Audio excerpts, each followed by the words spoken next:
सबैजनालाई मेरो एकदम धेरै नमस्कार।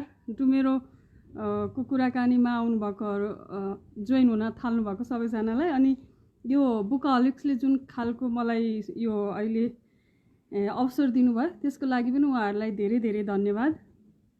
किताब अब आएको बजारमा आएको 1 महिना हुन लाग्यो। 1 महिना नै मेरो डुमेरोमय भइराखेको छ। हरेक दिन नै डुमेरोको सँग सम्बन्धित कुराकानीहरू भएको छ। डुमेरोलाई लिएर नै मैले धेरै प्रतिक्रियाहरू भेटेको छु। अनि अब के बोल्ने भनेर चाहिँ यहाँ अलिक थोरै मैले तपाईको साहित्य त्यस्तो साहित्यको बारेमा बोल्नको लागि त्यस्तो ठुलो मान्छे होइन म। पत्रकारिता गर्दै हिँडेको, पत्रकारिता गरेर नै अखबारहरूमा लेखेर आएको मान्छे हुँ र अखबारीय लेखन लेख्दा लेख्दै साहित्यमा चाहिँ जान पुगे भनौँ न। अखबारीय लेखनले नै मलाई डोराएर लिएर गयो। सबैभन्दा पहिला चाहिँ डुमेरोलाई 1 महिनादेखिबाट आफ्नो हातमा लिएर पढेर जस्तो खालको फिडब्याकहरू दिइराख्नु भएको छ सबैतिरबाट, संसारभरिबाट, देशबाट, विदेशबाट, सबै खालको तबकाबाट, सबै खालको उमेर समूहबाट सबैजनालाई धेरै धेरै धन्यवाद। अब अलि नजिक गएर हेर्नु पर्दो रहेछ कि म त्यति धेरै यो लाइभमा त्यति धेरै म बानी परेको छैन। अलिकति म राम्रो मान्छे छैन। ए हजुर, हस् सुन्दै हुनुहुँदो रहेछ। अब मलाई चाहिँ डुमेरोको बारेमा भन्नुपर्ने भन्दा पनि आफूले त लेखिसकेपछि भन्ने कुराहरू त लेखकले किताबमा नै भनिसकेका हुन्छ। तर अब किन डुमेरो लेखेँ भनेर सोध्नु भएको छ। कतिजनाले चाहिँ किन आख्यानमा जानुभयो, गैर आख्यानमा लेखिरहेको मान्छे हुनु पनि। अब म डुमेरो लेआउटमा जाँदाखेरि चाहिँ भोटखोलामा थिएँ कि म किमा थाङ्काको रिपोर्टिङमा थिएँ। म साहित्यकार हुँ, मेरो किताब लेआउटमा गयो, अब साहित्यकार हुँदैछु भन्ने अलिकति पनि मेरो मनमा त्यो भित्र पसिसकेकै थिएन। म फर्केर आउँदाखेरि पनि अब भोटखोलामा खुट्टा भाँचेर आएँ। त्यसपछि घरमा बसेँ र त्यही अवधिमा नै डुमेरोको काम सकियो। अनि डुमेरो चाहिँ प्रकाशनमा गयो। प्रकाशनमा गइसकेपछि फर्केर आएर धेरै समय लकडाउनमा थनियो। डुमेरो पनि थुनियो, हामी पनि थुनियौँ।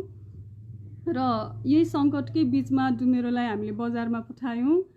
अनि बजारमा गएदेखि नै एकदमै धेरै राम्रो, कन्स्ट्रक्टिभ अनि सबै खालको फिडब्याकहरू मैले पाएको छु। उत्साहजनक रूपमा मलाई पढिराख्नु भएको छ। अब म अहिले एकदम धेरै शान्त, स्थिर अनि एकदम सुखी मुद्रामा छु भनौँ न। 15 वर्षदेखि काठमाडौँमा डुमेरो लागेको, सडकमा डुमेरो लागेको, डाँडा काँडा डुमेरो लागेको, भिरपाखामा भोकै हिँडेको सबै कुराहरूलाई चाहिँ अहिले यो डुमेरोबाट प्राप्त प्रतिक्रियाहरूले चाहिँ मलाई त्यो सुख दिइराखेको छ। अब डुमेरो चाहिँ कस्तो भने एकदम परम्परागत रूपमा एकदम अवतार जस्तो पात्रलाई लिएर तयार गरिएको छैन।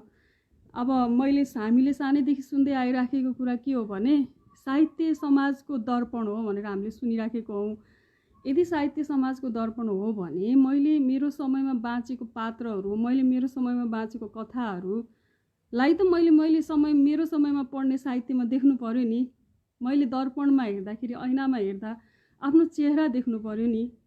आफ्नो चेहराभित्र साहित्यको दर्पणमा जुन चेहरा देखिन्छ त्यहाँ त केवल चेहरा देखिँदैन, त्यहाँ त हाम्रो अनुभूतिहरू देखिन्छ, हाम्रो महसुस गराएको त्यो तौर तरिकाहरू देखिन्छ, बोल्ने कुराहरू देखिन्छ। लामो समयदेखि साहित्यमा चाहिँ हामीले आफ्नो समयलाई, आफ्नो पुस्तालाई भेटाएको जस्तो मलाई चाहिँ महसुस भएको थिएन है। त्यो गजबको साहित्यहरू छन्, गजबको पात्रहरू छन्। पढ्दाखेरि एकदम वाह लाग्छ। कतिपय साहित्यहरू ठिकै पनि लाग्छ, कतिपय एकदमै दमदार लाग्छ।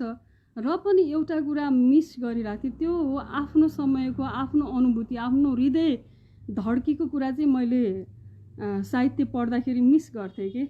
त्यसैले ठुलो साहित्यकार हुनु पर्दैन होला। समाजको चेहराहरूको समाजमा सबै खालको चेहरा हुन्छ नि, सबै खालको अनुभूति हुन्छ। धरती यति ठुलो छ, धरतीमा यति धेरै मानवहरू छन्, यति धेरै अस्तित्व छ, यति धेरै भोगाइहरू छन्। किन साहित्यमा चाहिँ एउटा सानो तबका, एउटा निश्चित सोच, एउटा निश्चित तरिकाबाट मात्रै आउनुपर्छ भन्ने छ र? त्यस्तो छैन नि होइन।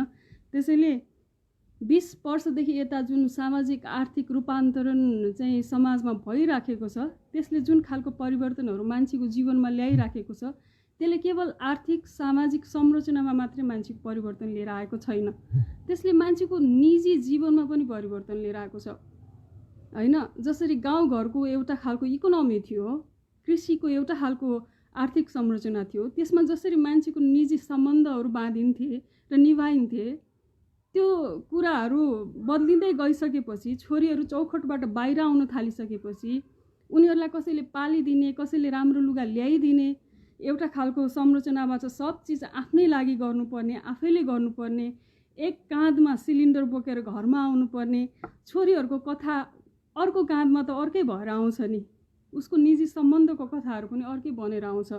डुमेरले सायद त्यस्तो कथाहरूलाई बोक्छ होला जस्तो लाग्छ। धेरै जसो युवा पुस्ताको महिलाहरूले मलाई दिनुभएको प्रतिक्रियाले पनि मैले त्यो आभास पाइराखेको छु। अनि अर्को कुरा चाहिँ मलाई के लाग्छ भने साहित्य लेख्ने, किताब लेख्ने भनेको चाहिँ हाम्रो समाजमा अवतारहरू मात्रै बास गर्दैनन्, आम मानिसहरू पनि बास गर्छन्।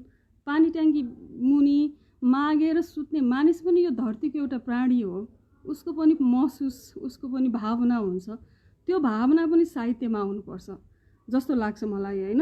अब हामीले जे भोग्छौँ, हामीले कसैको लागि लेखिदिने, ठुलो ठुलो वाक्यांशहरू गठन गर्ने, साहित्य भनेको यो हो, साहित्य भनेको त्यो हो भनेर भाषण गर्ने भन्दा पनि हृदयको अनुभूतिको इमानदार प्रकटीकरण भयो कि भएन, मैले जे अनुभूति गरेँ त्यसलाई कुन हदसम्मको सत्यमा गएर मैले चाहिँ त्यसलाई व्यक्त गर्न सकेँ, त्यो कुराहरू चाहिँ मलाई महत्त्व लाग्छ कि।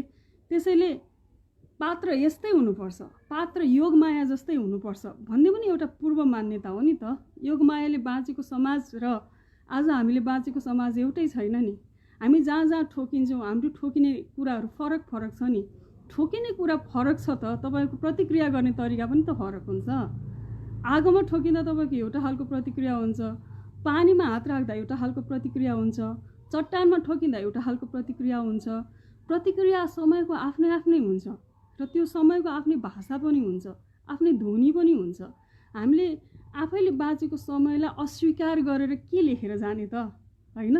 इतिहासको पात्रहरूमा गर्व गर्नलाई उहाँहरू यथेष्ट महान हुनुहुन्छ, उहाँहरूको कुराहरूमा हामी गर्व गर्छौँ, कति कुराहरूले हामी प्रेरणा लिन्छौँ, तर हाम्रो समयको सत्यलाई पनि हामीले भन्ने आँट गर्नुपर्छ जस्तो लाग्छ। अर्को कुरा चाहिँ मलाई के लाग्छ भने योगमायाको समयको कथा चाहिँ योगमायाले नै आफ्नो जीवनको कालखण्डमा लेखेको भए त्यसलाई मान्यता आजको नजरबाट हेरा जस्तै गरेर दिइन्थ्यो होला त, दिइँदैन थियो होला। उसलाई पनि अलक्षिणी भनिन्थ्यो होला, समाज भडुवा भनिन्थ्यो होला, भनिएकै हो। उनले अरुण नदीमा आत्मदाह गरेकै हुन् हैन। त्यो बेलाको समाजले त योगमायालाई पनि स्वीकार गरेको होइन नि, सकम्बरीलाई पनि स्वीकार गरेको होइन नि। पारिजातको घर वरिपरि झुम्मिएर मान्छेले ढुङ्गा हानेका हुन् नि त। सकम्बरी कहिले महान देखिन्? हाम्रो समयबाट हेर्दाखेरि सकम्बरी महान देखिन्। योगमायालाई पनि हामीले हाम्रो समयबाट हेर्दाखेरि उनी महान देखिन्। योगमायाले नै आफ्नो कथा लेखेको भए महान नलाग्न पनि सक्थ्यो, कथा नलाग्न पनि सक्थ्यो, पात्र नलाग्न पनि सक्थ्यो। त्यो जोखिमलाई चाहिँ आफ्नै समयमा बाँचेको आफै जस्तो पात्रहरूको कतिपय आफैसँग मिल्ने भोगाइहरूलाई समेटेर कथा लेख्दाखेरि चाहिँ यो जोखिम चाहिँ हुँदो रहेछ कि यो कथा हो कि होइन, यो साहित्य हो कि होइन भन्ने खालको जोखिमहरू चाहिँ हुँदो रहेछ। त्यो जुन मैले अलिअलि महसुस पनि गरिराखेको छु। र यसमा चाहिँ मलाई के लाग्छ भने हाम्रो समाजमा छ नि, हाम्रो समाज यस्तै हुनुपर्छ, पात्रहरू यस्तै हुनुपर्छ, यसरी नै बोल्नुपर्छ, यसरी नै कपडा लगाउनुपर्छ, यसरी नै हाँस्नुपर्छ, यसरी नै हिँड्नुपर्छ भन्ने जुन पूर्व मान्यताहरू छन्, हाम्रो साहित्य लेखनमा पनि त्यो पूर्व मान्यताहरू छन् जस्तो लाग्छ।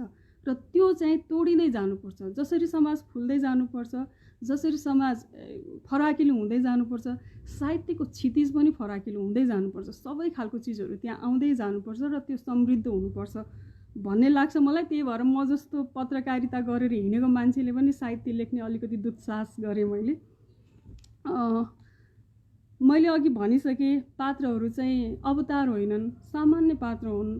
हामीले सामान्य पात्रको कुरा लेख्यौँ भने चाहिँ हामी लेखक भएर लेखिदिन्छौँ कि समदुरीमा बसेर लेख्दैनौँ। हामीले कसैको कुरा लेखिदिन्छौँ, हामीले आफ्नो कुरा लेख्नलाई आत्तिन्छौँ, सत्यसँग साक्षात्कार गर्नलाई आत्तिन्छौँ। आफ्नो कुरा भन्यो भने त हुँदैन। म पात्रबाट मैले मेरो कुरा बोलेको छु भने पनि हुँदैन, त्यो म होइन जस्तो गरेर बोल्नुपर्छ भन्ने खालको छ। त्यो डरबाट पनि सायद त्यो अब अलिकति मुक्त हुनुपर्छ जस्तो लाग्छ होइन। डराउने समय चाहिँ होइन होला, यो इमान्दार भएर अलिकति अगाडि जाने समय हो जस्तो लाग्छ। अनि मलाई धेरै पाठकहरूले चाहिँ सोध्नु भएको कुराहरूलाई पनि सबैजनालाई नमस्ते है, म बोलिरहेको छु। तपाईँहरूले यहाँनिर आउनु भएको मैले सम्बोधनहरू हेरिरहेको छु।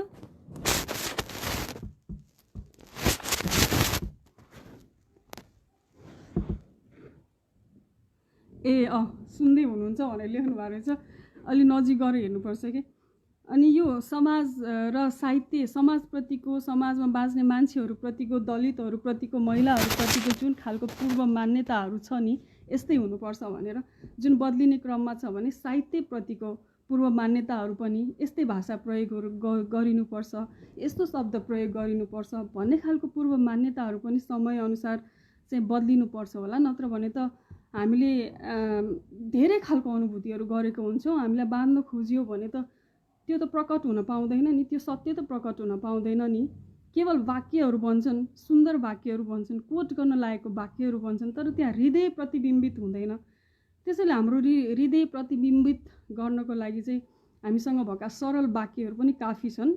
यदि हामीलाई हाम्रो साहित्यको व्याकरणले, साहित्यको नियमले, कानुनले हाम्रो भावनालाई, हाम्रो भोगाइलाई समेट्दैन भने उसले आफ्नो क्षितिज फराकिलो गर्नुपर्छ।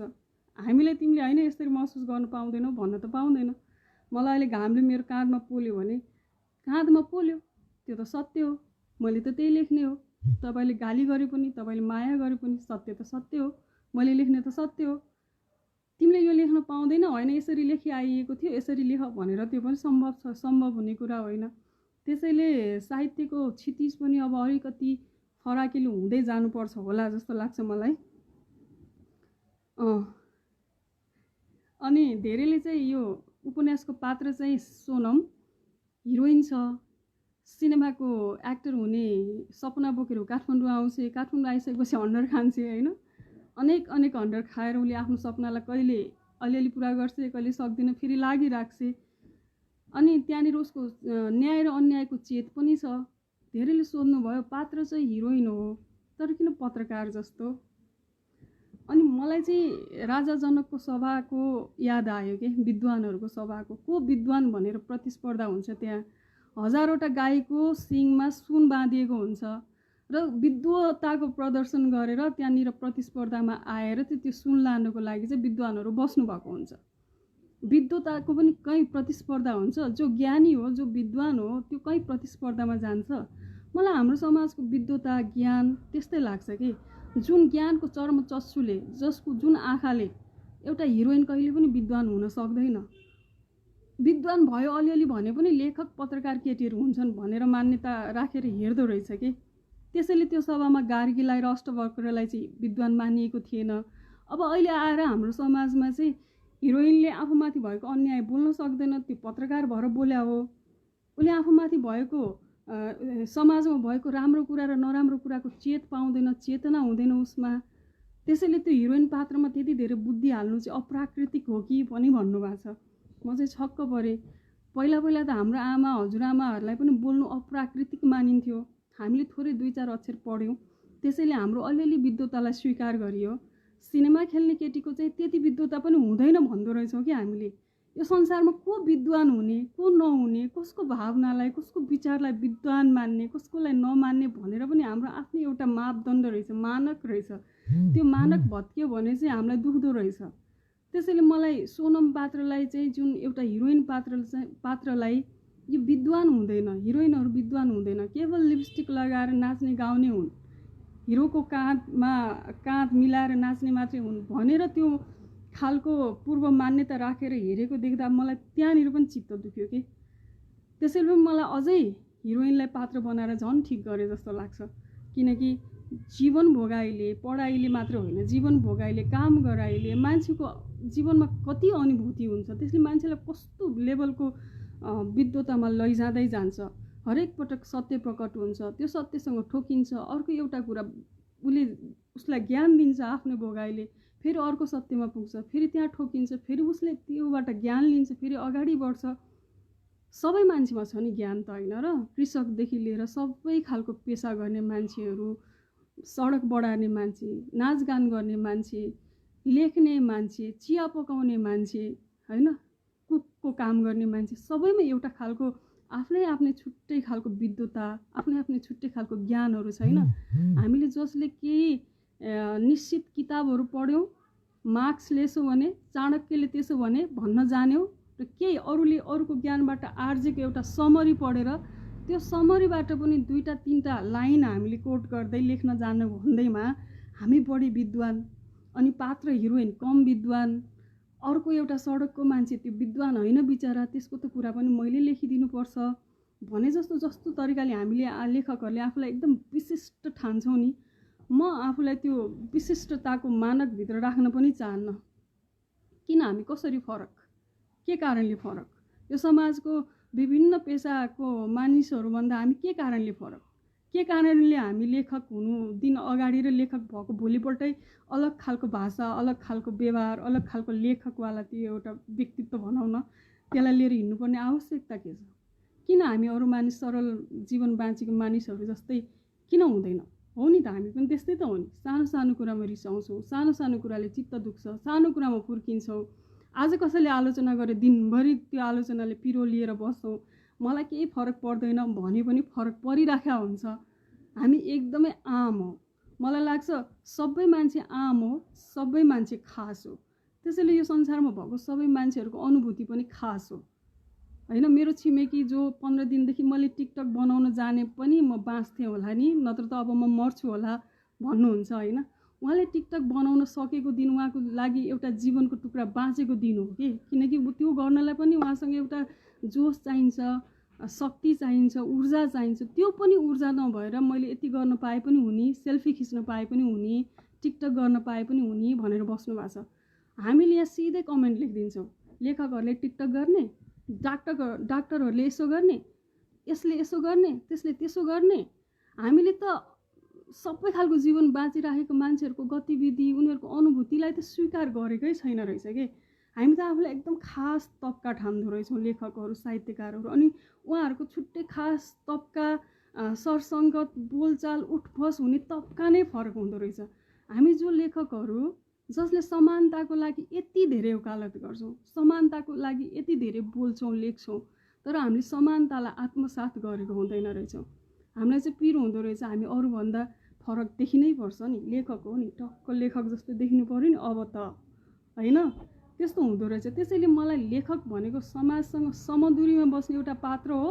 उसले 2-4 अक्षर लेख्न जानेको छ, व्यक्त गर्न जानेको छ अक्षरबाट, त्यही कारणले ऊ अरूभन्दा समाजमा अलिक देखिन्छ, त्यति मात्रै फरक हो। नत्र भने समाचारमा अखबारमा लेख्ने, साहित्यमा लेख्ने, कविता लेख्ने, धेरै ठुलो ठुलो काव्यहरू लेख्ने भन्दा पनि ठुलो काव्य आफैभित्र राखेको मान्छेहरू यत्र तत्र छन्। उनीहरू हामीभन्दा धेरै विशिष्ट छन्। त्यसैले मलाई साहित्यमा चाहिँ अवतारको खोजी मैले गरिनँ, आफ्नै समयमा बाँचेको र सारा कमजोरी भएको मानिसलाई चाहिँ पात्र बनाउनलाई मलाई मन पर्यो। एउटा किताब पढ्दैछु मैले अहिले, त्यो किताबमा चाहिँ पात्र यति विशिष्ट हुन्छ कि पात्रको प्रवेश गर्नासाथ नै अर्को पात्रले उसलाई यति विशिष्ट व्याख्या गर्छ कि बाफरे, यस्तो पो त उपन्यासको पात्र, अमिट छाप छोड्नेवाला पात्र जस्तो कि। अनि मलाई चाहिँ के लाग्छ भने हामी मानिस जस्तै त हो नि पात्र। उसको कमजोरी पनि प्रकट हुँदै जान्छ, उसको शक्ति पनि प्रकट हुँदै जान्छ। ऊ कुनै ठाउँमा असाध्यै कमजोर हुन्छ, कुनै ठाउँमा असाध्यै शक्तिशाली हुन्छ। उसले सत्यलाई भोग्दै जान्छ, प्रकट हुँदै जान्छ, अनि आफूलाई माझ्दै जान्छ। एउटा खालको रूपान्तरण हुन्छ नि मान्छेको जीवनमा। 5 वर्ष अगाडि म जे सोच्थेँ अहिले सोच्दिनँ, 10 वर्ष अगाडि सोचेको कुराहरू अहिले मूर्ख जस्तो पनि लाग्छ, होइन? कतिपय कुरा त्यही बेलामा ठिक सोचेको जस्तो लाग्छ। एउटा खालको जीवनको रूपान्तरण हुँदै हुँदै हुँदै हुँदै मान्छे जाने हो नि त। तर हामीले साहित्यमा चाहिँ एकदम खतरा चमत्कारिक पात्र, पहिलो पेजमै ऊ चमत्कारिक हुनु पर्यो, हाम्रो दिमागमा ढ्यान टडन हान्न थाल्नु पर्यो। मलाई चाहिँ त्यो खालको चिजहरू अब त्यति धेरै विश्वास नगर्ने भएको हुनाले एउटा आम पात्रकै कुरालाई लेख्न मन पराए। मैले अब आफ्नो लागेको अलि मनको कुरा सरसर्ती एकदम अलिकति अनौपचारिक ढङ्गमा भनिहालेँ, होइन? अब तपाईँहरूलाई पनि केही कुरा लागेको भए धेरै हेरिराख्नु भएको रहेछ अनि प्रतिक्रिया दिइराख्नु भएको छ शारदा छेत्री। शारदाजीले त सुरुमै पढेर प्रतिक्रिया दिनुभएको छ श्रीषाको कुराले मन छोयो भनेर। मलाई त्यो प्रतिक्रियाले पनि मन छोएको थियो, किनकि एउटा निर्दोष केटी दसैँको दिनमा आफ्नो घरमा आफ्नो बाउले हेर्दाखेरि झुन्डिराखेको थियो। र आज पनि हामी गसिप र पत्रकारिता फरक हो, गसिप लेख्न पाइन्छ भन्दै आउनुहुन्छ कि भिड्न आउनुहुन्छ कि चित्तै दुख्छ क्या मलाई त्यस्तो बेलामा चाहिँ। कसरी गसिप लेख्न पाइन्छ? कसैको जीवनको बदलामा समाचार लेख्ने, कसैलाई मारेर आफू हिट हुने, आफ्नो चाहिँ अब अहिले भनौँ न युट्युबरहरूले गरेको त्यो हत्कण्डा मानिसहरूमाथि, मानिसहरूको जीवनमाथि। अस्ति भर्खर एउटा त्यो सोचे जे जिन्दगी रहेनछ भन्ने गाउने गायिकाको म इन्टरभ्यू हेर्दै थिएँ। हेर्दा हेर्दै मलाई रुन मन लाग्यो कि उहाँले त्यो दुनुटको टुक्रा, बाटोमा फालेको दुनुटको टुक्रा टिपेर आफ्नो बच्चालाई खुवाएर पालेर उहाँले सङ्घर्ष गरेर त्यस्तो हिट गायक हुनुभयो। अब उहाँलाई त्यो हामी सङ्घर्ष देख्दैनौँ। अब कोसँग लभ पर्यो त्यसको, कोसँग प्रेम भइरहेछ त्यसको, अब त्यहाँ जान्छौँ खोतल्न हामी, त्यहाँनिर एकदमै चक्कु लिएर अनि कोपिकन मार्छौँ। यो अधिकार छैन कसैलाई पनि। श्रीषालाई मारे जस्तै मार्नलाई कुनै केटीलाई लेखक होस्, पत्रकार होस्, हिरोइन होस्, होइन, तपाईँ समीक्षा गर्नुहोस्, आलोचना गर्नुहोस्, त्यो सही कुरा हुन्छ। मलाई त्यो ट्रोलको कुरा गर्न साँच्चै म मलाई गाह्रो पनि हुन्छ, किनकि मैले त्यस्तो भिडियोहरू हेर्दाखेरि रुँदै हेरेको हुन्छु। उहाँको पनि मैले रुँदै हेरेको थिएँ, भर्खरको कुरा रहेछ। उहाँको त्यत्रो लामो सङ्घर्षको जीवनलाई, त्यो सङ्घर्षको भट्टीमा खारिएको एउटा केटीको सङ्घर्षलाई कस्तो त्यसमा सौन्दर्य नदेखेको हामीले। कोही मानिससँग प्रेम गरी त गरिन्, के भयो त? प्रेम त हो नि। जसरी एउटा सुन्दर फुल बगैँचामा फक्रिँदाखेरि धरती कस्तो मुस्कुराउँछ, जुन उदाउँदा धरती कस्तो मुस्कुराउँछ, हावा चल्दाखेरि कस्तो रमाइलो हुन्छ। प्रेम कसैको मनमा प्रकट भएर त्यो प्रेम कसैले गएर प्रकट गर्यो भने त्यस्तै सुन्दर कुरा होइन धरतीको लागि। धरती आमा त त्यति बेला मुस्कुराइराखेको हुन्छ होला, हामीलाई मात्र पिर पर्छ। र उसको अनेक सङ्घर्षलाई हामीले नजरअन्दाज गरेर कोसँग हिँड्यो, कोसँग कफी खायो, कोसँग चाहिँ। अनि हामीले यस्तो कुराहरू हुनु हुँदैन। हरेक व्यक्ति आफैमा विशिष्ट हो, उसको आफ्नै खालको ज्ञान हुन्छ, विजडम हुन्छ। जसरी अष्टवक्र र गार्गीले त्यत्रो सभामा गएर च्यालेन्ज गर्यो नि, त्यसरी नै युगमा मान्छेहरू लेखक पत्रकार पनि हुनु पर्दैन। टोलमा मान्छेहरू हुन्छन् जसले चाहिँ पूर्व मान्यतालाई च्यालेन्ज गरेको हुन्छन्। मेरै टोलमा एकदमै सङ्घर्षशील महिलाहरू हुनुहुन्छ। म उहाँहरूलाई हेर्छु, उहाँहरूको जीवनबाट हेर्छु, दैनिकी उहाँहरूले कसरी चलाउनुहुन्छ, कस्तो कुरालाई फेस गर्नुहुन्छ। म एकदम डबल शक्तिशाली हुन्छु कि यो सङ्कटको घडीमा कुनै एकदम ठुलो विद्वानको कोट पढेर म एकदम शक्तिशाली भइरहेको छैन कि। उहाँहरूले आफ्नो त्यस्तो एकदम कठिन आर्थिक संरचना भएको मान्छेले, एउटा महिलाहरूले कसरी आफ्नो जीवनलाई धानेर लानु भएको छ, कसरी मस्त हाँस्नुहुन्छ, फेरि कसरी मिठो खानुहुन्छ, कसरी कुन पौरखले आर्जन गर्नुहुन्छ, त्यो हेरेर चाहिँ मलाई एकदम आनन्द आउँछ कि। अब कुनै आँखा आउला हाम्रो, कुनै क्यामेरा आउला, फलानी त साँझमा फलानासँग कफी खाकी रहेछ, हामीले त्यति देखाउँला। हाम्रो हृदयमा जुन मैलो छ त्यसले नै देखेको हो नि त यति धेरै नकारात्मकता त, होइन। भुवन चन्ददेखि लिएर आजको सम्म हिरोइनहरूले कति कष्ट गरेर काम गरेको छन्। उनीहरूको लागि मैले किन हिरोइन पात्र बनाएँ भने यो सबैतिर छ। पुरुषहरूमा पनि आफ्नै खालको व्यावसायिक दुर्व्यवहारहरू होला, तर हिरोइनहरूको अलि बढी नै छ कि उनीहरूको जिन्दगीमा उनीहरूलाई पेल्ने खेद्ने काम अलि धेरै नै भएको हुनाले चाहिँ मैले त्यो पात्रको बिम्ब चाहिँ हिरोइन बनाएको हुँ। अब सङ्घर्षको कुरा त सबैजनाले आफ्नो लाइफमा सङ्घर्ष गरेको हुन्छ। मैले मात्र सङ्घर्ष गरेँ, म मात्रै ठुलो भएँ, मैले मात्रै सपना आर्जन गरेँ भनेर कसैले धाक लाउने कुरा पनि हुँदैन, होइन। सबैजनाले थलो छोडेर मात्रै सङ्घर्ष गरेको हुन्छ भन्ने पनि हुँदैन। कोही आफ्नै ठाउँमा बसेर गरेको हुन्छ। मान्छेको निजी सङ्घर्ष हुन्छ, निजी सुख हुन्छ, हामीलाई थाहा हुँदैन। त्यसैले सबैको सङ्घर्षलाई आदर गर्नुको लागि पनि यसमा सङ्घर्षको कुराहरू लेखेको छु। आफ्नै सङ्घर्षको कुराहरू पनि मिसिएर आएको छ। अब चाहिँ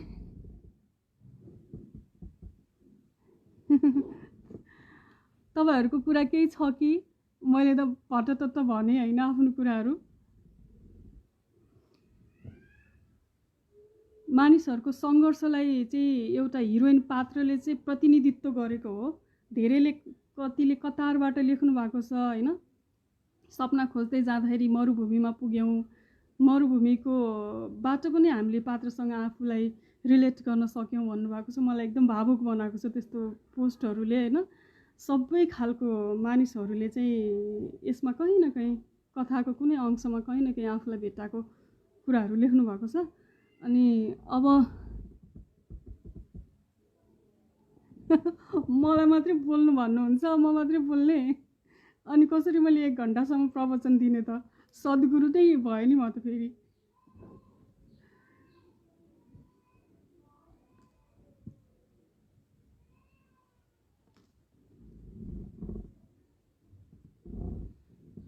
सुभद्रा पराजुली, रेखा राई, रोशनजीले पनि हेर्दैछु भन्नुभएको छ। विचार मन पराइदिनु भएकोमा मुकुल दालजीलाई धेरै धेरै धन्यवाद। विचार भन्दा पनि कुनै एउटा खालको विचार भन्दा पनि आफ्नो एउटा सामान्य मलाई जे महसुस हुन्छ, जे लाग्छ त्यही नै भनेको हो खासमा त।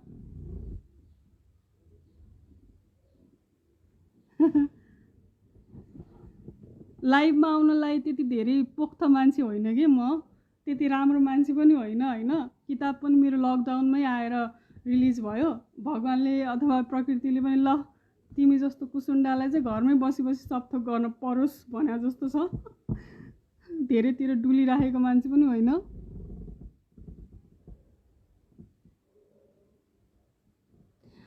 कति पढिन्छन् होला दिनदिनैको दिलीप बान्तवाजीले लेख्नु भएको छ। कथा त लेखिन्छन्, कति पढिन्छन् भनेर भन्नुभएको छ होइन।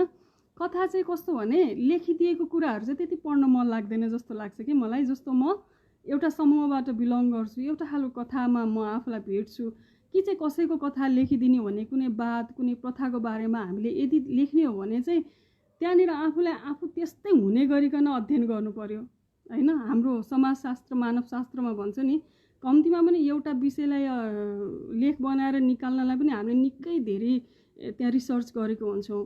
त्यो म नेपाली लेखनमा त्यस्तो रिसर्च एकदम पाएको देख्दिनँ कि। हामी अर्काको कथा लेख्न चाहिँ मन पराउँछौँ होइन। टाकटुको बाहिरको कुराहरू पनि टिपेको जस्तो लाग्छ। तर कुनै ठाउँमा डुबेर त्यो मान्छे त्यही समुदायकै नै हो कि जस्तो लाग्ने गरेर लेख्न सक्नु पर्यो, जुन आँट ममा अहिले छैन। लेखिदिने भन्दा त्यो लेख्ने तहमै पुग्नु पर्यो। र समुदायको सानो सानो मान्छेको पात्रहरू, सबै समुदाय, सबै जात जाति, सबै धर्मको मान्छेहरूले चाहिँ आफ्नो कथा भन्न सबैजना सक्षम छन् कि। हामी केही मानिसहरू जसको आत्मा कलम छ उनीहरूले मात्रै सबैको कुरा बोलिदिने, सबैको कुरा लेखिदिने, हामी महान त्यो पनि होइन। सब मान्छेले आफ्नो कुरा भन्न सक्छ, भन्ने उसँग तागत छ, विद्वता पनि छ। त्यसलाई हामीले स्वीकार गर्नु पर्यो। र धेरैभन्दा धेरै समुदायहरूको कथा चाहिँ उनीहरूकै आत्मा प्रकट भएर उनीहरूकै माध्यमबाट आउनु पर्यो भन्ने लाग्छ मलाई। त्यसैले मलाई कथा लेख्ने, उपन्यास लेख्ने भन्नासाथ कुनै समुदायमा गएर म एहसान गरिदिउँ, त्यो कथालाई बाहिर ल्याइदिउँ, उनीहरूको उत्थान गरौँ भन्ने खालको चाहिँ मलाई आएन त्यो कुरा। मैले जुन कथामा आफूलाई एकदम प्रत्यक्ष भेट्न सक्छु, जुन कुरा म खोजिरहेको थिएँ र पाइरहेको थिइनँ, त्यही म इमान्दार हुन सक्छु धेरै हदसम्म। मेरो लाइफको टेक्सचरहरू पनि राख्न सक्छु होइन। केही कल्पना पनि मिसाउन सक्छु, आफ्नो लाइफको टेक्सचर पनि राख्न सक्छु। आफू जस्तै बाँच्न खोजेको, बाँचिरहेको मान्छेहरूको कुराहरूलाई पनि त्यहाँ ल्याउन सक्छु भन्ने विश्वास थियो। त्यसैले चाहिँ मैले यो कथा यहाँ कतिपय काल्पनिक कुराहरू पनि मान्छेले एकदम रियल हो, यो रियल हो भनेर सोध्नुहुन्छ कि साँच्चैको होला यो भन्नुहुन्छ। अनि मलाई रमाइलो लाग्छ। त्यो बेला चाहिँ मलाई म पनि कथामा खेल्न सक्दो रहेछु भनेर लाग्छ होइन। कथा चाहिँ सबको आफ्नो हुन्छ, आफूले लेख्ने तागत पनि छ। र जसको कथा लेख्न नसक्ने अवस्थामा हुनुहुन्छ उहाँहरूको कथा हामीले लेख्नुपर्छ भने त्यहाँनिर चाहिँ हामीले त्यो शोधको इमान्दारी त धेरै नै देखाउनुपर्छ। त्यो टापन टिप्पण गरेर होइन, के एकदमै कोट गर्न लायक कुराहरू लेखेर, काव्यिक कुराहरू लेखेर मात्रै हुँदैन। त्यो सत्य, त्यहाँभित्रको सत्यको एउटा अंश त त्यहाँ आउनै पर्छ, नत्र त अन्याय हुन्छ।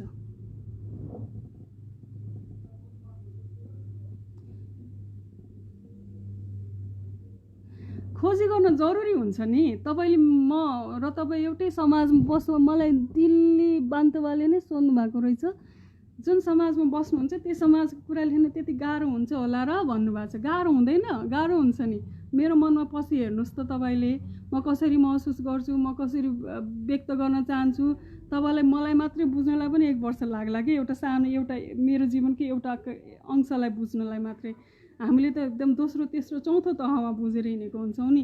त्यसैले त्यो इमान्दारिताको तह छिचोल्नलाई त तपाईँले धेरै नै मेहनत गरेर धेरै नै डुबुल्की मार्नुपर्छ जस्तो लाग्छ है। म चाहिँ आँट गर्दिनँ है त्यस्तो कुरामा। मलाई नन फिक्सन लेख्नलाई पनि कुनै ठाउँमा गएँ भने मलाई त्यो गैर आख्यानको एउटा अखबारी लेखनमा आउने चिजहरू लेख्नको लागि नि धेरै पटक सोध्छु म।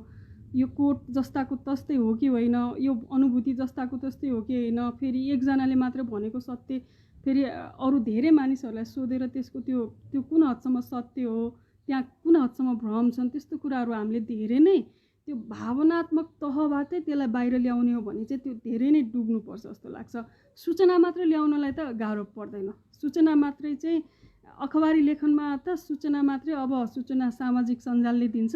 तपाईँले अखबारी लेखनमा समाचारहरूमा चाहिँ सूचना मात्रै बोकेर आउनु भने कसले पढ्छ र? समाचार अघिल्लो दिनमै पढिसकेका हुन्छ।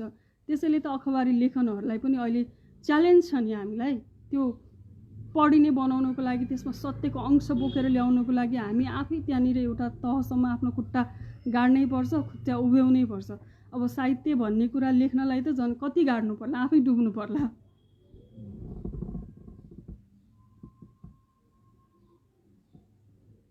ढकाल सम्भाजी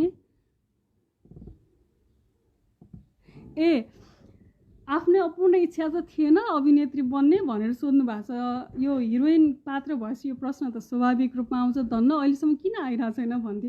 मलाई थिएन। त्यसैले त्यो हिरोइनलाई कुन समयमा उसलाई चाहिँ सिनेमामा जाने इच्छा प्रकट हुन्छ भनेर त्यो बेसिक देखाउनको लागि चाहिँ मलाई सबैभन्दा कसरत परेको थियो कि मैले धेरै ठाउँ भनेको छु यो। जस्तो सुप्रिया पात्रको कुरामा आउँदाखेरि चाहिँ मेरो आफ्नो तरिका होइन, पत्रकारिता गर्दाखेरि डिफेन्स गर्ने, बोलिरहेको लेखिरहेको त्यसमा चाहिँ मैले एकदम प्राकृतिक रूपमै आएर गर्न सकेँ। त्यो सोनमको चाहिँ अरू कुराहरूमा, अरू लाइफको अरू टेक्सचरहरूमा चाहिँ मैले आफूसँग नजिक भेट्टाउँथेँ। जबलाई उसलाई हिरोइन हुन मन लाग्ने कुराहरू हुन्छ, सिनेमाभित्रको कुराहरू हुन्छ, त्यहाँनिर जानलाई चाहिँ मलाई अलिकति मेहनत पर्थ्यो। त्यसैको लागि मैले रिसर्च गरेको थिएँ।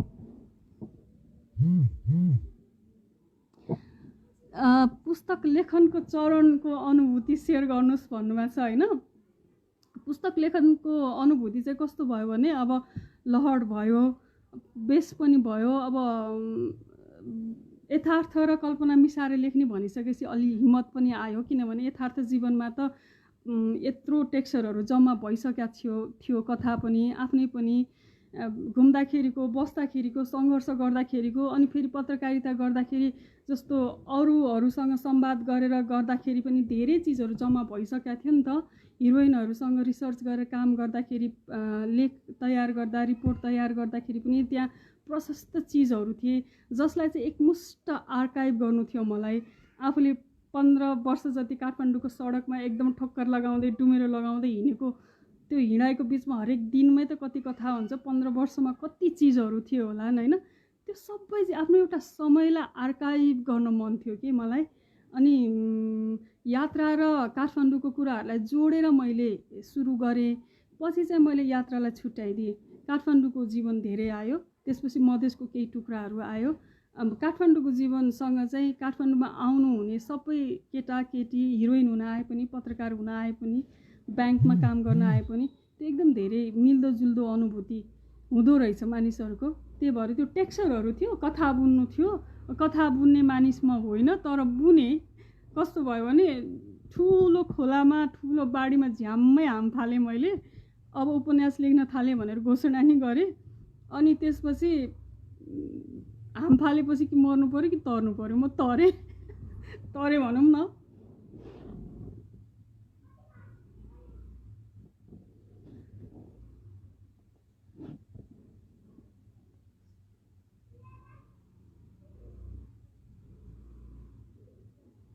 होइन, मलाई कुनै पनि घटना ओहो मैले यस्तो लेखेँ ला, ओहो ला अपवाद हुने हो कि ला, मलाई के भन्ने हो कि ला, यस्तो के भन्ने मलाई के पनि भएन। किनकि मैले त्यो डुमेरो लेख्दा र पत्रकारिता गर्दाखेरि मानिसको जीवनको धेरै आयामहरू देखिसकेका थिएँ। केटीको पनि, केटाको पनि होइन, समाजको चरित्र पनि, त्यो कुराहरू पनि। अर्को कुरा चाहिँ सत्य कुरा लेख्नलाई सत्यसँग किन डराउने? त्यहाँ कतिपय कुराहरू चाहिँ मान्छेलाई अलि ओहो बोल्ड लाग्ला होइन। तर म त्यही भन्छु, सत्यलाई छुपाएर कार्पेट मुनि तपाईँले धुलो लुकाएर माथि सफा देखाएर हिँड्नुको के अर्थ छैन कि। कार्पेट मुनि अथवा पर्दाभित्र एउटा सत्य छ भने त्यो छ। कसैले त्यो पर्दाभित्रको सत्यलाई स्वीकार्ने आँट गर्छ, कसैले अब त्यो आँट हुँदैन, त्यो लुकाउँछन्, त्यो आफ्नो ठाउँमा छ। साहित्यले यदि सत्यसँग साक्षात्कार गर्न सक्दैन भने, समाजले जे कुरा अनुमोदित गरिराखेको छ त्यही बस्न चाहन्छ भने लेखक हुनु, लेख्नु के अर्थ रह्यो र जस्तो लाग्यो कि मलाई। एक धक्का त हान्नु पर्यो नि, होइन र? जे अनुमोदन गर्छ हामी त्यही कुरालाई वाह गर्यो भने त पण्डित र हामीमा के फरक भयो त? पुरातन मन्त्रहरू पढ्दै हिँड्ने पण्डित र लेखकमा फरक के त? जे कुरा समाजले अनुमोदन गर्छ, कथाले जे माग्छ, समाजले जे माग्छ त्यही मात्रै गरेर बस्नु त साहित्य होइन जस्तो लाग्छ मलाई। आँट हुनु पर्यो साहित्यको। समाजसँग कहिले सँगै हिँड्न, कहिले चाहिँ परेको बेलामा टक्राउन, कहिले राम्रो कुराहरूलाई उभारमा ल्याइदिन, कहिले चाहिँ हुन नसकेको कुराहरूलाई हुनुपर्छ भनेर वकालत गर्नको लागि चाहिँ साहित्य हो जस्तो लाग्छ। कमेन्ट हजुर ए ल, धेरैले हेर्नुभएको रहेछ। सुप्रियासँग धेरैलाई प्रेम परेछ। मलाई रमाइलो लाग्यो। सुप्रिया अलि बलियो पात्र छ, सोनम चाहिँ अलि फ्रजाइल छ, उसमा कमजोरी छ, अलि रुन्ची छ, इमोसनल पनि छ। मलाई चाहिँ कमजोर के बलियो के भन्नेमा पनि अचम्म लाग्छ। कमजोर भनेको एउटा पात्र यस्तै जतिखेर पनि एक्सन गरिराख्ने मात्रै, एक्सनमा मात्रै जाने पात्र चाहिँ बलियो हो जस्तो चाहिँ लाग्दैन। मान्छे कहिले एकदम दुखी हुन्छ, कहिले सुखी हुन्छ, कहिले चाहिँ शक्तिशाली महसुस गर्छ, कहिले कमजोर महसुस गर्छ। त्यो सबै मान्छेभित्रको सबै भावना, सबै चिजहरू आखिरमा सबै मिलेर हामी हुने हो नि त। तरकारी मिठो हुनलाई त्यो तरकारीमा सबै खालको मसला, नुन, जिरा, अदुवा, लसुन सबै मिलिसकेपछि त्यो एउटा तरकारीको स्वाद आउने हो।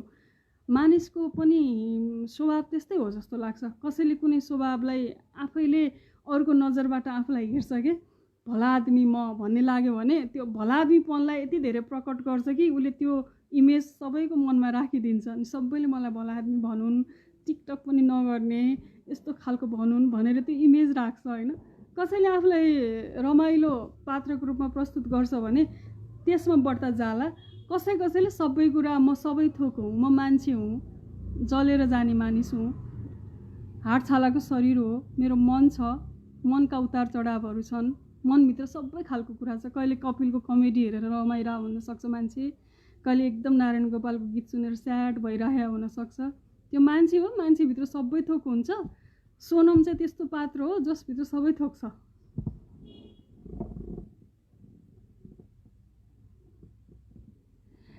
यो लेखनको प्रोसेसको कुरा गर्नुभएको छ, यो अलिक प्राविधिक कुरा हो, होइन? 3 वर्षको अन्तरालमा मैले लेखेँ, ड्राफ्ट तयार गरेँ, फेरि त्यसलाई राखेँ, फेरि पुनर्लेखन गरेँ, अनि आफ्नो पत्रकारिताको काम, हिँडुल गर्ने, लेख्ने, रिपोर्ट तयार गर्ने काम मैले छोडिनँ। पत्रकारिता र लेखन सँगसँगै गयो। त्यो दिनदिनै यति शब्द लेख्ने भनेर घोटेर पनि बसिनँ। फर्केर आउँथेँ, एउटा ग्यापमा फेरि किताबमा काम गर्थेँ, फेरि त्यसलाई राख्थेँ, फेरि किताबमा काम गर्थेँ। मन नलागेको बेलामा गर्दिनँ थिएँ, जुन बेला काम गर्थेँ डुबेर गर्थेँ। र मेरो आफ्नो खालको त्यो अलिकति अनुसन्धान गरेर लेख्ने लेखहरूको कामहरू पनि मैले सँगसँगै गरेँ। मधेस पनि गएँ, पहाड पनि गएँ, पूर्व पनि गएँ, कर्णाली पनि गएँ, यही बिचमा सबै थोक पनि गरेँ। र खास कङ्क्रिट टाइम भनेको चाहिँ मलाई त्यो 3 वर्ष नै लाग्यो। यो लकडाउनले गर्दाखेरि हाम्रो यता 1 वर्ष, झन्डै 1 वर्ष अगाडि आउनुपर्ने किताब अहिले आयो। त्यसले गर्दाखेरि चाहिँ 4 भन्न सकिएला। तर मैले ग्यापमा अब पब्लिकेसनमा किताब बुझाइसकेपछि त्यसमा फिडब्याक लिँदै काम गर्दै गर्दाखेरि कतिपय आफैले पनि काम गरेँ। र एक किसिमले भन्यो भने स्वसम्पादन नै हुँदो रहेछ लेखन भनेको चाहिँ। त्यसले लियो, प्रोसेस लियो, 3 वर्ष जति लियो। दिपाजी आउनुभएछ। सत्य बोल्ने आँट भन्दा पनि, आँट साहस दुस्साहस भन्दा पनि सत्य त सत्य हो नि, स्वीकार जस्तो लाग्छ मलाई। आँट गर्ने भन्दा पनि स्वीकार गर्ने हो जस्तो लाग्छ। स्वीकार गरेरै जाने होला हामीले हाम्रो समाजको कुराहरूलाई, आफ्नो मनको कुरालाई पनि। दिपाजी हुनुहुन्छ, ढकाल सम्बाजी हुनुहुन्छ। कति भयो समय? बाँकी छ अझै अलिकति। कसैलाई केही छ मनमा अझै भने भन्नु, कति प्रश्नहरू त यहाँनिरबाट मैले नदेखिकन प्रश्नहरू गए जस्तो छ। कुन पात्र पढ्दाखेरि कहाँनिर तपाईँहरूलाई कस्तो महसुस भयो त्यो अलिकति सुन्नु पाए मलाई राम्रो हुन्थ्यो। अहिले त लेखक मात्रै धेरै बोला जस्तो भयो। उमेशजी आउनुभएछ।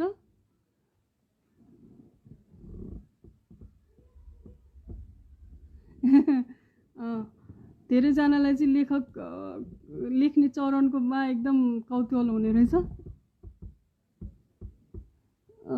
सुभद्रा पराजुले, उषाजीले त पढ्नु भएको छैन होला, केही थियो कि?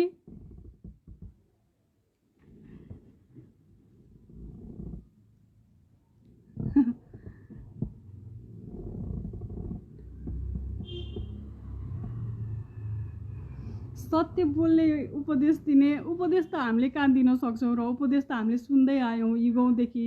सती प्रथादेखि सतीहरूले बिचरा उपदेश सुनिकन गएर चितामा जले। योगमायाले उपदेश सुनिन्, उपदेशको अलिकति मात्रै खण्डन गर्दा अरू नदीमा पुगिन्। सीताले पनि उपदेश सुन्दा सुन्दै धरतीमा भाँसिन्। आजसम्म पनि हामीले त उपदेश सुन्दैछौँ, हामीले कहाँ उपदेश दिन्छौँ र? तर अब हाम्रो समयमा चाहिँ हामीले अलिकति यो सत्य हामीले महसुस गरेको हो, यो सत्यसँग हामी ठोक्कियौँ, यसलाई हामीले प्रकट गर्न पाउनुपर्छ भनेर अलिकति साहस गरेको छौँ होइन। त्यही पनि अझ हामीले कति उपदेश, कति ट्रोल, कति के सहनुपर्छ, त्यसको लागि त अब अगाडि छौँ। र सकेसम्म प्रतिक्रियाहरू चाहिँ ठिक लाग्छ मलाई, आलोचनात्मक, रचनात्मक। तर कसैलाई ट्रोल गर्ने कुरा चाहिँ मलाई ठिक लाग्दैन त्यो, किनकि किताब नै मेरो ट्रोल विरुद्धमा छ। मलाई नै म जस्तो इमान्दार लेखक हुँ अनि यति चाहिँ होलान् भनेर कसरी भनौँ होइन। मेरो किताब पढ्दाखेरि, मेरो कुरा सुन्दाखेरि तपाईँहरूलाई त्यो बोध कतिको भयो? जति मलाई इमान्दार बोध गरिदिनु भयो भने म त्यसमा एकदम धेरै खुसी हुन्छु। किनकि वाक्यांशहरू त जस्तो पनि गठन गर्न सकिन्छ, सुन्दरभन्दा सुन्दर भाषाहरू शब्दकोश अगाडि राखेर लेख्न सकिन्छ, तर हृदयलाई प्रकट गर्न एकदम गाह्रो कुरा हुन्छ कि। मैले एक ठाउँमा कतै लेखा पनि छु, ठुलो कुरा त गुगलमा पाइन्छ, सानो कुरा भन्नलाई चाहिँ तागत चाहिन्छ भनेर। हामी चाहिँ सानो कुरा भन्न नसकेर नै एकदम धेरै अल्मलिएर बसेको छौँ, ठुलो शाब्दिक कुराहरूको खोजीमा छौँ। मलाई त्यो बाटोमा त्यति धेरै रुचि छैन।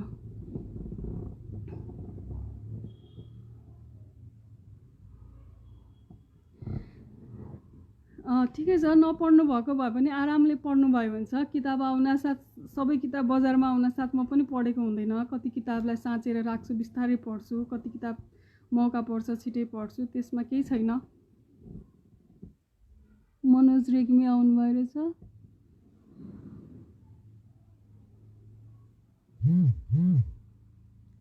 साहित्यलाई उपदेश दिने म चाहिँ केही भन्दिनँ, म पनि एउटा लेखक भएँ होइन। मलाई चाहिँ उपदेश दिने अथवा पहिलो एन्ट्रीमै पात्रलाई टेढ्यान बनाएर त्यो पाठकलाई स्पेस नै नदिने, पात्र आउँछ पात्रलाई यति व्याख्या गरिदिन्छ कि लेखकले यस्तै हो भनेर मान्न तयार हुन्छ। मलाई चाहिँ त्योभन्दा पात्रलाई छोडिदिने, पाठकले जसरी उसलाई मूल्याङ्कन गरेर लिएर जान्छ, जस्तो रूपमा हेर्छ उसको कुरा हो होइन। पाठक त्यो पात्रलाई प्रकट हुँदै रूपान्तरण हुँदै जान दिने हो जस्तो लाग्छ। जस्तो हाम्रो जीवन हो, पात्र पनि त्यस्तै हो जस्तो लाग्छ। त्यो एउटा चमत्कारी कुनै अवतार होइन। त्यसैले मलाई त्यस्तो कुरामा रुचि भएन। अब तपाईँहरू आफ्नो प्रतिक्रिया व्यक्त गर्न सक्नुहुन्छ।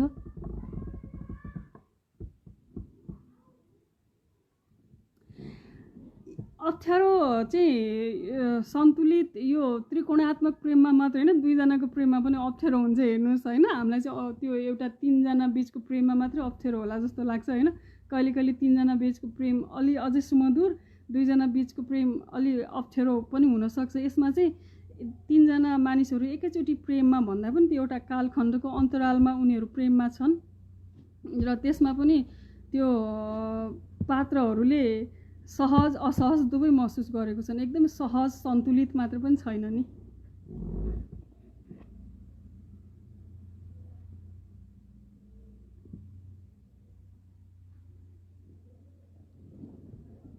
टिकाराम सरले पनि सुन्दै हुनुहुँदो रहेछ।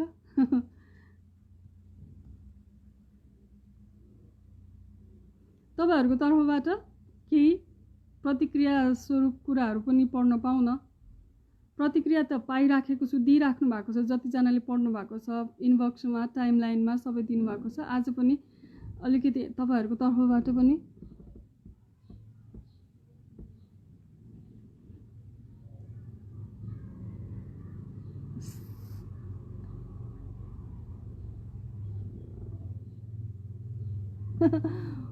उपदेश दिने मान्छेहरूलाई केही चाहिँ नभनौँ, आफ्नो आफ्नो कर्म गरौँ भन्छु म। आफ्नो आफ्नो तरिकाले आफ्नो आफ्नो कर्म गरेर जाने हो।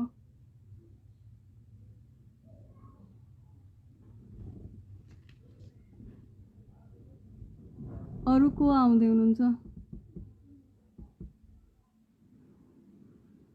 15 मिनट बाँकी रहेछ अझै। ठुलो ठुलो पण्डितहरूले कसरी धान्छन् होला सभा, बाफे बाफे एकपछि अर्को लगातार दिइराखेका हुन्छन् है। अब हामी त अब लेख्नुपर्ने कुरा जति सबै किताबमा लेखिसकेका छ। पढ्नेहरूको धेरै जसो जोसिलो प्रतिक्रिया छ, कतिपय आलोचनात्मक प्रतिक्रियाहरूलाई पनि मैले स्वागत गरेको छु। प्रतिक्रिया सबै खालको आइहाल्छ। किताब मान्छेले आफ्नो आफ्नो स्थानमा आफ्नो आफ्नो अनुभूतिको जमिनमा उभिएर पढ्ने हो, त्यसैले सबै खालको प्रतिक्रियालाई चाहिँ म स्वागत गर्छु होइन।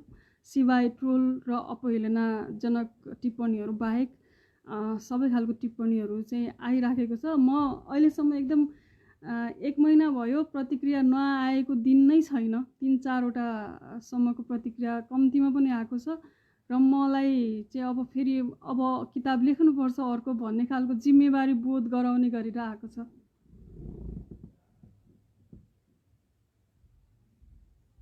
बास्कोटाजी, धनञ्जय हुन्छ, पढ्नु भएपछि भन्नुभयो हुन्छ।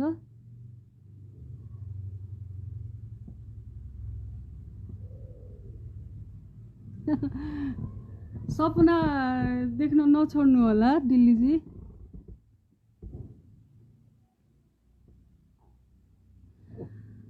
आलोचनामा चाहिँ कसैले चाहिँ यो अब हाम्रो छ नि त, यो चाहिँ प्रमुख हो, यो चाहिँ सहायक हो भनेर हेर्छौँ हामी। सुप्रिया बलियो भयो भन्ने छ। कसैले चाहिँ हिरोइनलाई चाहिँ किन त्यति धेरै बौद्धिक देखाएको भन्नुभएको छ। हिरोइन बौद्धिक हुँदैन, केवल फिजिक्स पढ्ने मान्छे अथवा साहित्य पढ्ने मान्छे मात्रै बौद्धिक हुन्छ भन्ने हाम्रो मान्यता छ। त्यो पनि त्यो ठिकै हो, त्यो अनुसार आएको छ। अनि कसैले चाहिँ मिटुको अभियान चलिराखेको बेलामा मिटुको कुरा किन नगरेको भन्नुभएको छ होइन। कतिजनाले चाहिँ हिरोइनको जीवनमा धेरै यौन हिंसाको घटनाहरू घटेको हुन्छन्, किन तपाईँले त्यसलाई चाहिँ मान्यता नदिएर त्यसको अरू जीवनको अरू चिजहरू देखाउनु भएको भन्नुभएको छ।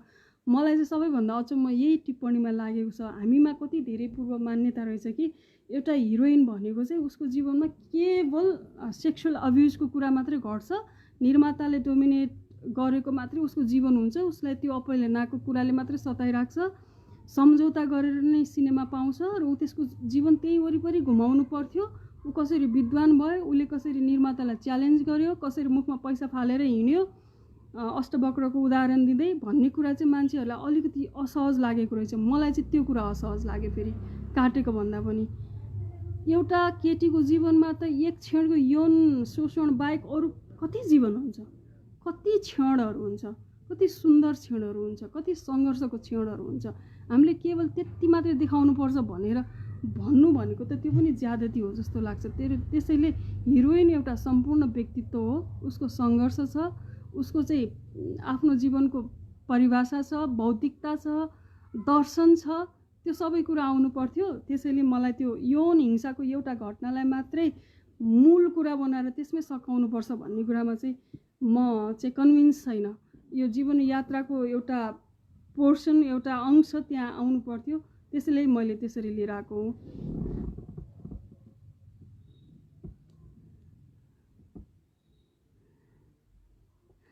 शीर्षकको बारेमा धेरै ठाउँमा भनेको छु, कुरा रिपिट हुन्छ है। डुमेरो चाहिँ त्यो अलि डुमेरो लाएर आउने भने कता डुलेर आइस भन्ने कुरालाई चाहिँ डुमेरो लगाएर आएको भनेर चाहिँ स्थानीय लवजमा भनिन्थ्यो होइन। हाम्रो बुवाले भन्नुहुन्थ्यो, त्यहाँबाट चाहिँ मैले त्यो टिपेर आएको हुँ। किनकि जीवन कहीँ पनि स्थिर छैन रहेछ।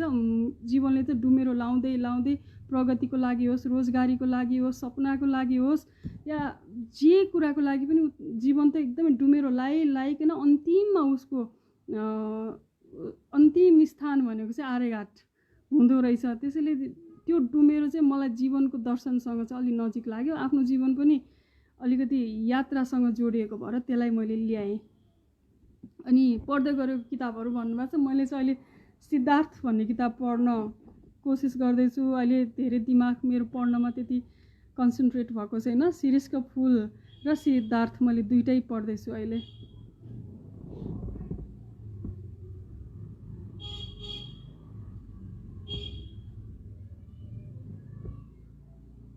साहित्यिक यात्राको लेखनको कुरा अघि नै पनि अलिकति भने। म पत्रकार मान्छेले कसरी चाहिँ साहित्यमा गयो भनेर धेरैजना मान्छेको अलिकति जिज्ञासा छ। त्यसमा चाहिँ के भने, अब समाजको दर्पण साहित्य हो, समाजको दर्पण पत्रकारिता हो, होइन? पत्रकारितामा चाहिँ धेरै तथ्य हुन्छ, साहित्यमा चाहिँ केही कल्पना पनि हुन्छ। मसँग तथ्यगत लेखनहरू चाहिँ छँदै थियो, केही कल्पनालाई मिसाएर मलाई आफ्नो जीवनको, आफू जस्तै जीवन बाँचेको मान्छेहरूको आफ्नो समयको एउटा ध्वनिलाई चाहिँ आर्काइभ गर्न मन लागेको थियो अक्षरहरूमा। त्यही कारणले चाहिँ मैले साहित्य लेखेँ होला। साहित्य त्यही कारणले लेखेको हो कि भोलि फर्केर हेर्दाखेरि जीवनको एउटा चरणहरूलाई चाहिँ त्यहाँ रिलेट गरेर पढ्न पाइयोस्, आफूलाई पनि त्यो पात्रमा भेट्न पाइयोस्। जस्तो हामीले साहित्य पढ्दाखेरि तपाईँलाई मनपर्ने पात्र को हो भन्छौँ नि, होइन? त्यति बेला चाहिँ कुनै मन परेको किताबको पात्रसँग आफूलाई तुलना गर्दाखेरि एकदम खुसी हुन्छौँ।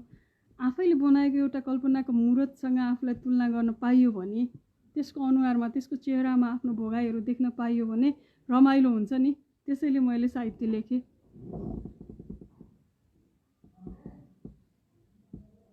टिका दाहाल, मणिराज सिंह, सबैजनाले हेर्नु भएको छ, कतिजनाले प्रश्न गर्नु भएको छ, सहभागी हुनुभएको छ, मलाई एकदम खुसी लाग्यो। अब हाम्रो चाहिँ अझै समय छ, हामीसँग 15 मिनट छ जस्तो छ, होइन? पढिसक्नु भएको मान्छेहरू पनि आउनु भएको छ। विद्या बस्नेत, धन्यवाद टिकाजी। रमाइलो लाग्यो, पहिलोचोटि मैले यसरी लाइभमा आएर कुरा गरेँ है। पहिलो अनुभव हो यो मेरो, कहिले गरे पनि थिइनँ।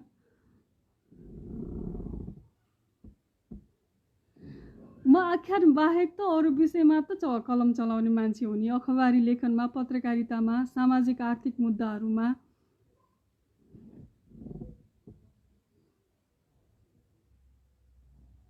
शुभकामना दिनुभएको छ मिनराजीले, धन्यवाद।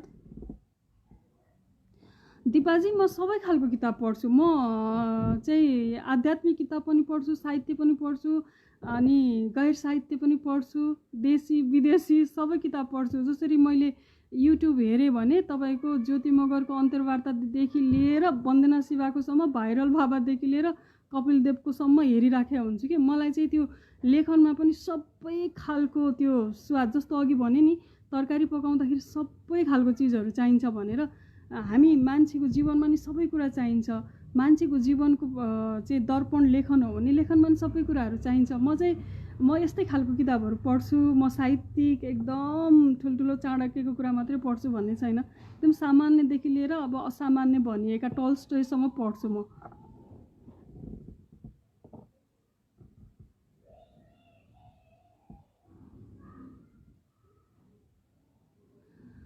नपढ्नु भएको मायाजीलाई पनि पढ्दै हुनुहुँदो रहेछ, धन्यवाद। तपाईँको पढन सुखद रहोस्। डुमेरो पढ्ने मनस्थितिमा हुनुभएकोले पनि पढ्नु होला। म खुसी लाग्छ मलाई यत्रो समयदेखि दुःख गरेर तयार गरेको कृति पढेर पनि अझ प्रतिक्रिया दिएर, त्यसैले पनि मलाई सबै खालको प्रतिक्रियालाई उत्तिकै मेरो माया छ। किनकि आफ्नो जीवनको अंश दिनुभयो नि मेरो लागि, किताब समातेर पढ्नुभयो, त्यसलाई प्रतिक्रिया पनि दिनुभयो, कतिजनाले पोस्ट गर्नुभयो। त्यसको लागि नि एउटा ऊर्जा चाहिन्छ, शक्ति चाहिन्छ। त्यो शक्ति मलाई दिनुभयो। त्यो शक्ति ममा आउँदाखेरि म अझै शक्तिशाली हुन्छु, अझ धेरै दायित्व बोध गर्छु, लेख्न मन लाग्ने हुन्छ। त्यो हुँदाखेरि चाहिँ फुरुक्क पनि पढ्छु के।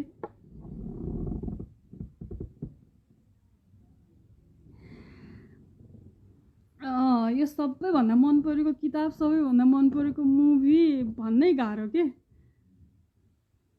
सबै कुरा किताबको केही न केही मन परेको हुन्छ। सबै चाहिँ सिनेमामा पनि मलाई छुट्टै छुट्टै कुरा मन परेको हुन्छ कि मान्छेहरूमा पनि त्यस्तै हुन्छ। म एकदमै यो कुरा यो चाहिँ मेरो चोइस हो भन्नै सक्दिनँ।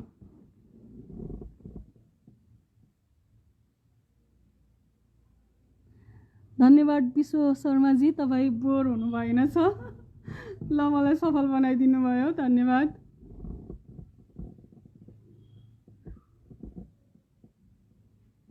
घिमिरेजीले पनि हेर्दै हुनुहुन्छ। नवीनजी केही छ कि पढ्नुभयो? यति धेरै अप्रत्यक्ष रूपमा मात्रै चिनेको मानिसहरूलाई चाहिँ आज संवाद गर्न पाउँदा, कमेन्ट पढ्दाखेरि पनि रमाइलो लाग्दो रहेछ, पनि एउटा रमाइलो तरिका रहेछ।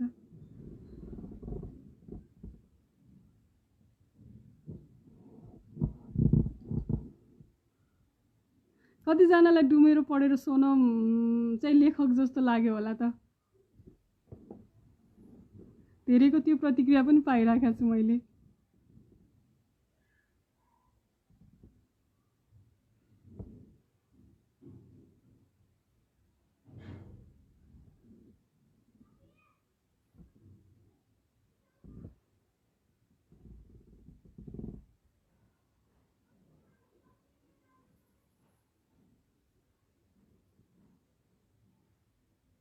अहिले मैले सिद्धार्थ पढ्दैछु, तपाईँले पनि त्यो पढ्नुभयो हुन्छ। अनि VS नाइफलको किताब पनि राम्रो हुन्छ। झुम्पा लहरीको पढ्छु म, त्यसपछि गोर्खाज डटर हाम्रो त्यो किताब पनि राम्रो छ। अनि परितक्त्या पनि पढेँ मैले, त्यो राम्रो छ नेपाली किताबहरूमा पनि। म सबै खालको पढ्ने भएको भएर तपाईँहरूको रुचि कुन हो मलाई थाहा हुँदैन कि। आध्यात्मिक पनि पढ्छु म, फेरि बेला बेलामा साहित्यिक पनि पढ्छु, गैर साहित्यिक पनि पढ्छु। अमिताभ घोषको मैले सिरिज नै पढेँ, उहाँको किताब पनि मलाई राम्रो लाग्छ। अनि गान्धीको आत्मकथा पढ्नुभए पनि हुन्छ, नेल्सन मण्डेलाको आत्मकथा पढ्नुभए पनि हुन्छ। आत्मकथाहरूले पनि एक किसिमको बल दिन्छ कि।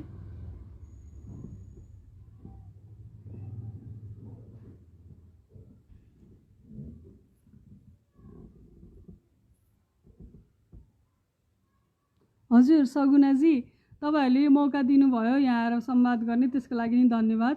म कान्छा महारानी पनि पढ्छु। मैले अहिले भर्खर किताब बजारमा आएको भएर, त्यसको ह्याङ भइराखेको भएर धेरै किताबहरू पढेकै छैन।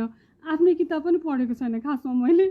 सबैजनाले यो यति पेजमा पुग्यो, त्यति पेजमा पुग्यो भनेपछि चाहिँ अनि आफू ला त्यो पेजमा के रहेछ भनेर हेर्छु कि आफ्नै किताब पनि पढ्ने जाँगर भइरहेको छैन मलाई।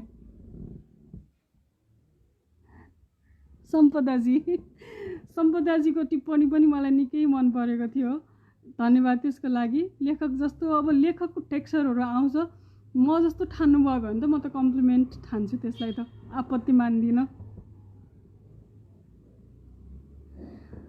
छापिनु अघिको एकदम तपाईँ उथल पुथल भुइँचालो नै हुन्छ मान्छेभित्र। एउटा सानोतिनो भुइँचालोले यात्रा गर्छ किताब लेख्ने क्रममा, छापिने क्रममा। तपाईँले भनिहाले एउटा सानोतिनो भुइँचालोले तपाईँभित्र यात्रा गरिराखेको हुन्छ, पछाड्छ, उठाउँछ, बाफ रे बाफ। खतरा हुँदो रहेछ, खतरा जिन्दगी रहेछ यो। हेमन्त गौतमजी नमस्कार, पढ्नुहोला।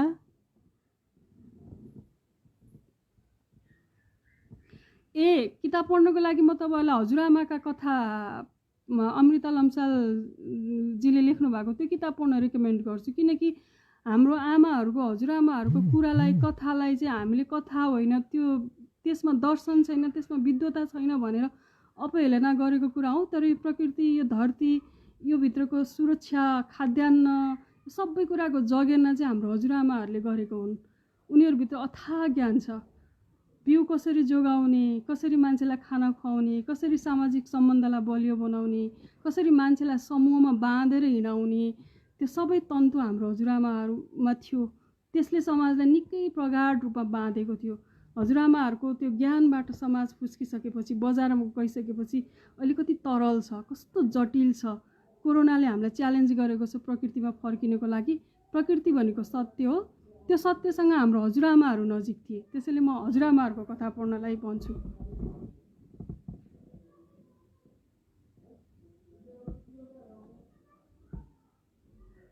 तपाईँहरूको पनि जय होस् शङ्कर तिवारीजी।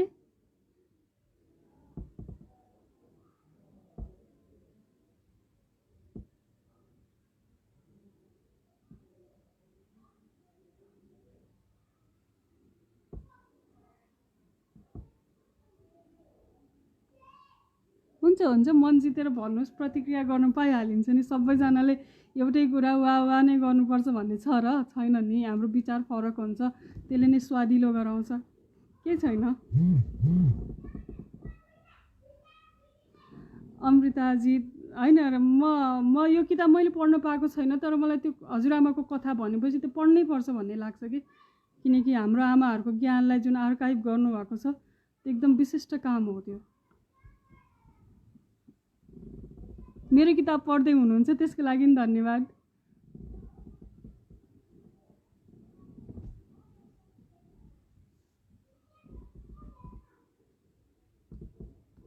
अरू कसैको केही प्रतिक्रिया छ कि? अब तपाईँको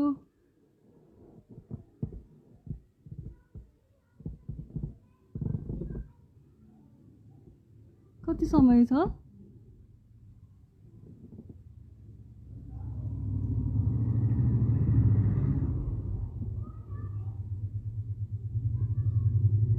मलाई त यही क्षण पनि सपना जस्तो लागिरहेछ, किनकि डुमेरो प्रकाशनमा जाने बेलामा पनि लेआउटमा डुमेरो जाँदै गर्दा म भोटखोलामा थिएँ। भोटखोलाबाट फर्किँदाखेरि खुट्टा भाँचेर त्यही भोटखोलामा लडेर बसिरहेको थिएँ। मेरो हातमा क्यामेरा रेकर्डर थियो, म पत्रकार नै थिएँ। त्यो कुरा पनि अहिले मलाई सपना जस्तो लागिरहेछ।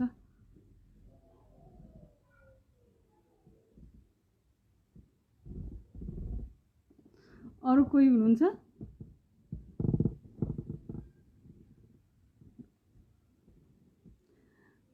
मलाई कसैले भनिदिनुहोस् न अब कति छ ठ्याक्क समय।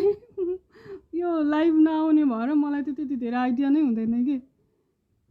आज पनि 6 बजे भनेर बसिरहेको थिएँ म, किनकि 6 बजे लेख्नु भएको थियो, फेरि 5 बजे आउनुहोस् भन्नुभयो।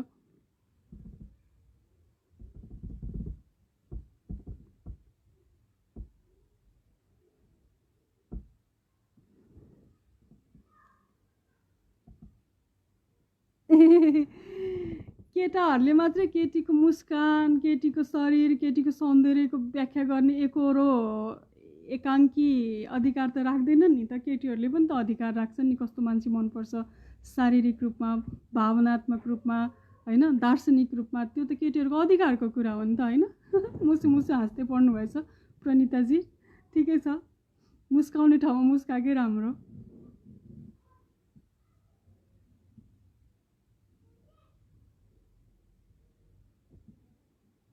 सुभद्रा पराजुली स्कुलमा त्यो 10 बजेदेखि 4 बजेसम्म पढ्न त बाफ्रे, म त फेरि त्यही कारणले नि मान्छेको जन्म लिन्न होला, त्यति बन्धन लाग्छ मलाई त्यो कुरा।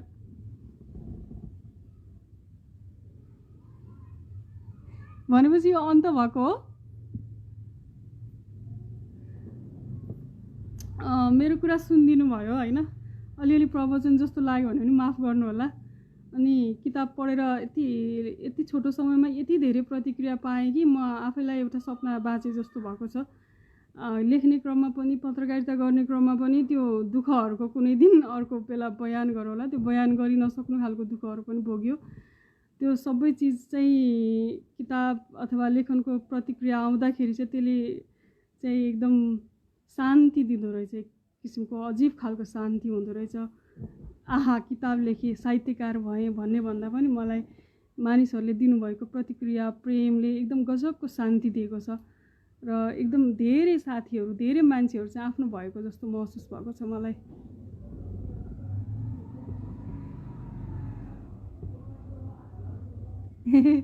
अर्पणजी, अब जाने बेला भयो, ठिकै छ, फेरि कुनै बेला आउला।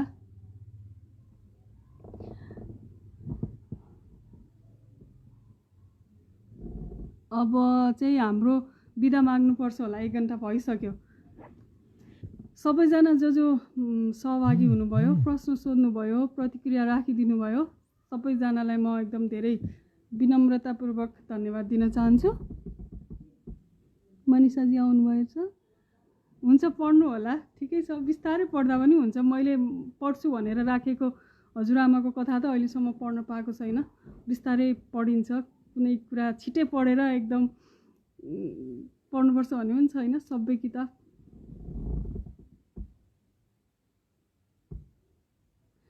ल तपाईँहरूलाई पनि धन्यवाद सुभद्राजी, मनिषा गौचनजी, अर्पण उत्कर्षजी। अन्तिममा भए पनि अलिअलि वार्तालाप भयो। भोटखोलाको यात्रा पढ्दाखेरि तपाईँहरूले त रमाइलो पढ्नुभयो। म त 5 दिन त्यहाँ थला परेर आधा घन्टा बिराई रोएको कुरा त लेखा छैन। केबी श्रेष्ठजीले सोध्नु भएको छ कुन किताब होला भनेर। डुमेरो नामको उपन्यास हो, अहिले बजारमा आएको 1 महिना भयो। कतिजनाले पढ्दै हुनुहुन्छ, तपाईँ पनि हेर्नुहोला। मेरो टाइमलाइनमा हेर्नुभयो भने पनि त्यसको लागि जानकारीहरू देखिन्छ। अब हामी चाहिँ जाने बेला